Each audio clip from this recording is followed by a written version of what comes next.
देवियों और सज्जनों, जगदीश सोशल मीडिया नेटवर्क में आप सभी का दिल से स्वागत। प्रतिदिन के अनुसार प्रस्तुत करते हैं स्वामी वासुदेवानंद जी सरस्वती इनके अमृतमय वाणी द्वारा विष्णु सहस्त्र नाम प्रवचन। प्रथम नमन आपको। जय गुरुदेव। श्री विष्णु सहस्त्रनाम ज्ञान यज्ञ प्रवचन क्रमांक 454, श्लोक क्रमांक 60 और नाम क्रमांक 438। जय महाकाल। आज 11 अगस्त 2021 है और अपना महामृत्युंजय महायज्ञ 283 दिन शेष है। जय महामृत्युंजय महायज्ञ।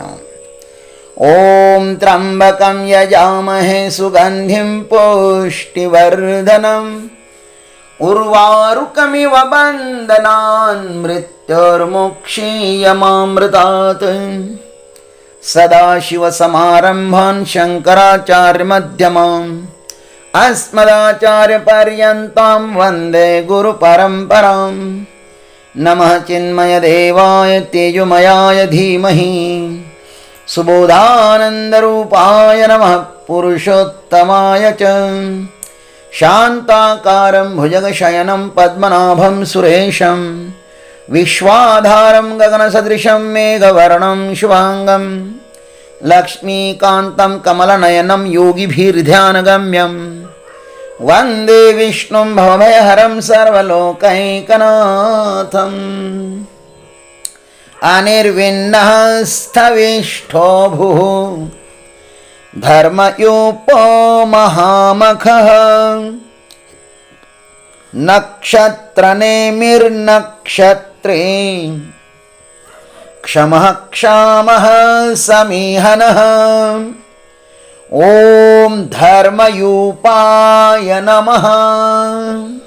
ओम तत्सत्। पहले भगवान को स्थविष्ठ कहा। इस श्लोक में पहले अनिर्विण्ण कहा, फिर स्थविष्ठ कहा, फिर अभू कहा और अब कहते हैं कि परमात्मा धर्मयूप है। अभू का अर्थ होता है अजन्मा। अजन्मा कहने के अनंतर अब उसे धर्मयूप नाम से कहते हैं। धर्मयुग का अर्थ है धर्म के स्तंभ रूप।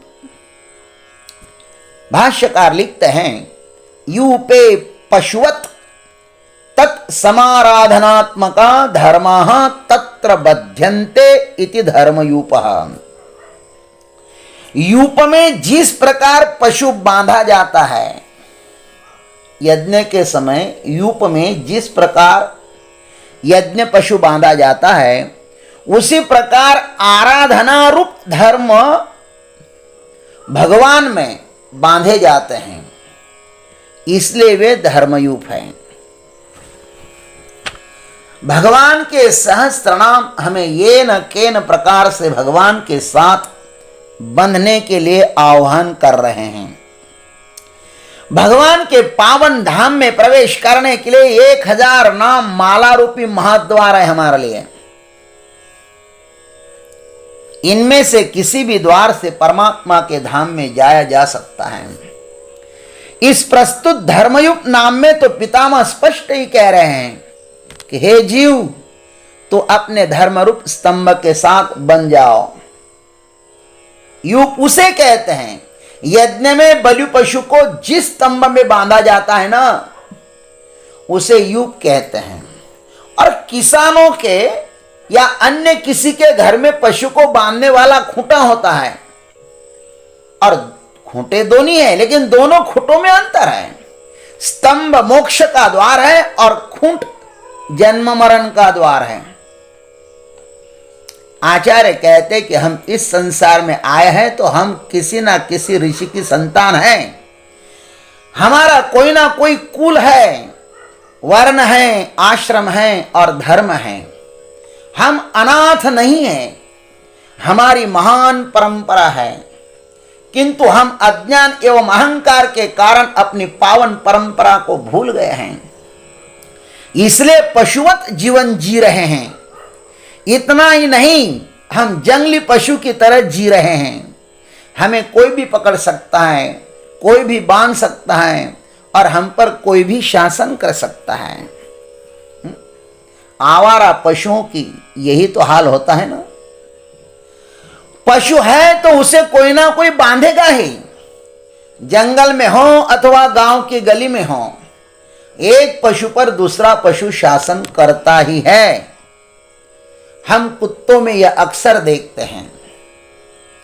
एक गली का कुत्ता दूसरे गली में जाए तो उनमें बहुत झगड़ा होता है। जंगल में शेर आदि का भी यही हाल है। किसी दूसरे शेर के सीमा में यदि दूसरा कोई शेर जाए तो वहां बहुत झगड़ा होता है। और मनुष्यों में भी यही है। शक्तिवान मनुष्य कमजोर लोगों का शोषण कर रहे हैं। सभी देवताओं ने कोई ना कोई पशु या पक्षी को अपना वाहन बनाया है। आप देखना जितने सारे देवता लोग हैं उनके वाहन कोई ना कोई पशु पक्षी है, क्योंकि उनको ही वाहन बनाया जा सकता है। इसलिए किसी ऐरे गहरे के बंधन में रहने की अपेक्षा अपने धर्म रूप परमात्मा के साथ बन जाओ। खोजो अपना धर्म क्या है और उसके साथ समर्पित हो जाओ। अपना धर्म ही अपनी रक्षा कर सकता है। धर्म एव हतो हन्ति धर्मो रक्षति रक्षितः तस्मात् धर्मो न हन्तव्यः मानः धर्मः हतः वधीत। शास्त्र में लिखा है हम धर्म का नाश करें तो धर्म हमारा नाश करता है, और हम धर्म की रक्षा करें तो धर्म हमारी रक्षा करता है। अतः हम धर्म का नाश न करें और धर्म भी हमारा नाश न करे। इसलिए तो संपूर्ण गीता अर्जुन को अपने धर्म का स्मरण दिलाने के लिए कही गई है। संपूर्ण गीता का एक ही स्वर है कि अर्जुन अपने धर्म को पहचानो। स्वधर्मे निधनम श्रेया। गीता में भगवान ने अपने धर्म पर बहुत बल दिया है और अंत में कहा कि सर्वधर्मान परित्यज्य मामेकं शरणं व्रज अहं त्वा सर्व पापेभ्यः मोक्षयिष्यामि मा शुचः।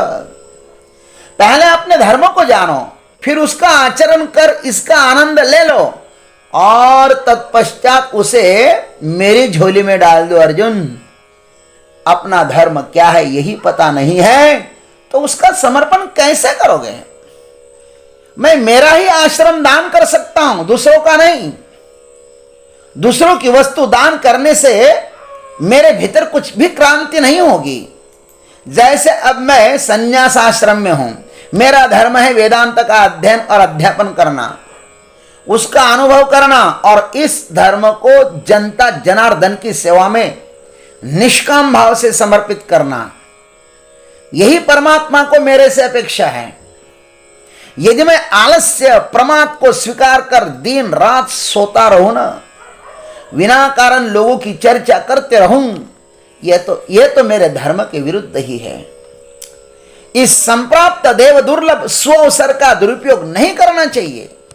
परमात्मा अवसर एक ही बार देते हैं, भगवान के पास पुनरावृत्ति नहीं है। अतः अपने को धर्म रूपी स्तंभ के साथ बांधो।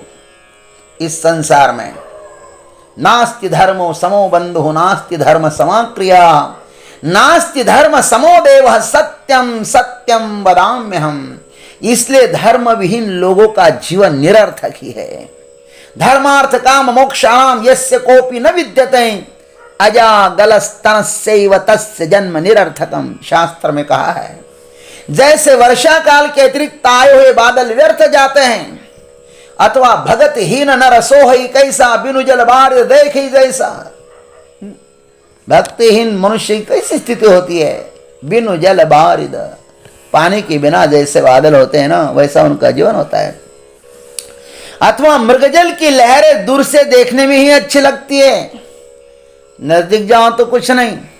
अथवा मिट्टी के घुड़सवार या आसमान में गंधर्व नगर, ये न होने पर भी मात्र भासमान ही होते हैं।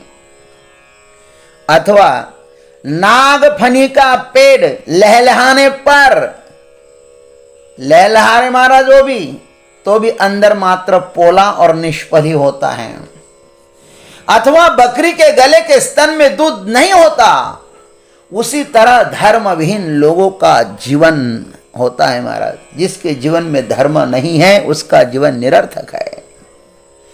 धर्माचरण विहीन लोगों के द्वारा किया गया शास्त्राध्ययन आदि जितने भी धर्म कार्य हो वे वैसे ही निष्फल होते हैं जैसे बंदर द्वारा तोड़ा हुआ नारियल अथवा लड़की के हाथ में दिए गए शस्त्र अथवा अपवित्र आदमी को कहे गए बीज मंत्र निरर्थक हो जाते हैं। वैसे ही धर्माचरण विहीन लोगों के द्वारा किया गया शास्त्राध्ययन भी वैसे ही निष्फल हो जाता है। धर्म भी दो प्रकार का होता है महाराज, सामान्य और विशेष। सामान्य धर्म सबके अलग अलग होते हैं किंतु विशेष धर्म सबका एक ही होता है। भाष्यकार ने धर्म की परिभाषा बताई है, यह जगत स्थिति कारणम प्राणिनाम साक्षात अभ्युदय निश्रय हेतु सधर्म। जो जगत की स्थिति का कारण हो, प्राणी मात्र के अलौकिक कल्याण का और मोक्ष का हेतु होता है ना, उसे ही धर्म कहते हैं। धर्मयुक्त नामक परमात्मा का जिसने भी आश्रय लिया है वह मोक्ष गति को प्राप्त हुआ है। अंत में सबका धर्म एक ही है और वह है आत्म साक्षात्कार करना, अपने सच्चिदानंद स्वरूप को प्राप्त कर लेना। जो भी आत्मा के साथ अर्थात धर्मयुक्त के साथ बन गया वह मुक्त ही हुआ। देखो अधिकतर लोग तो पशुवत ही है। शास्त्र में पशु की परिभाषा क्या बताइए पता है? बहुत सारे लोग पशु जैसा जीवन जीते। शास्त्र में पशु किसे कहते हैं? आहार निद्रा भय मैथुनंच सामान्य में तत् पशु भी नराणाम धर्मो ही तेषाम अधिको विशेष धर्मेन हीनः पशु भी समान। आहार निद्रा भय मैथुन ये तो पशु और पक्षियों में समान होता है। मनुष्य पशु पक्षी देव दानव मानव सब में समान होता है किंतु मनुष्य में धर्म अधिक होता है। जिसके पास धर्म नहीं है वह तो पशु से भी बदतर है। अथवा ऐसा भी कहा है एक जगह, ये शाम न विद्या न तपो न दानम ज्ञानम न शीलम न गुणो न धर्म ते मर्त्यलोके भूमिभार भूता मनुष्य रूपेण मृगाश्चरन्ति। जिसके पास न विद्या है न तप है न दान है न ज्ञान है न शील है न गुण है न धर्म है, ऐसे लोग इस मृत्यु लोक में केवल भूमि पर भार है। ये मनुष्य रूप से केवल पशु ही मानो विचरण करते हैं। ऐसे पशुवत स्वभाव वाले लोगों को तो कोई भी बांध देता है महाराज। काम क्रोधादि विकार आसक्ति राग द्वेष पति पत्नी सगे संबंधी शराब आदि का व्यसन ये किसके भी साथ बन जाते हैं। ऐसे किसी भी ऐरे गैरे को पशु होने से तो भला यह है कि हम धर्मयुक्त परमात्मा के साथ जुड़ जाए। किसी का भी व्यसनाधीन किसी विकार के साथ बंधने की अपेक्षा हम परमात्मा के साथ बंधे। क्यों किसी का पशु बनते हो? पशु बनना ही है तो भगवान का बनो। ओम तत्सत। जय गुरुदेव, जय जगदीश्वर, जय जय महाकाल। अभी आप सुन रहे थे स्वामी वासुदेवानंद जी सरस्वती इनके अमृतमय वाणी द्वारा विष्णु सहस्त्र नाम ज्ञान यज्ञ प्रवचन का अगला भाग लेकर कल सुबह फिर उपस्थित होंगे। हरिओम।